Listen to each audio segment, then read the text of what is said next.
Так, это производство крышек. Пресс-формы 8 штук за раз надо заказывать. Весь завод автоматизирован. То есть людей практически нету, одни аппараты. Здесь смотрят крышки, проверяют на качество. Делают линии. Здесь уже вставляют пластик. Здесь уже прокрывается. Тут уже брак, который не прошел. Такая другие крышки, то есть такой конвейер. Также проверка качества.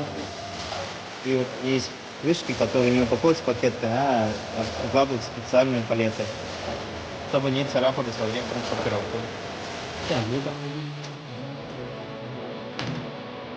Здесь половина пакета.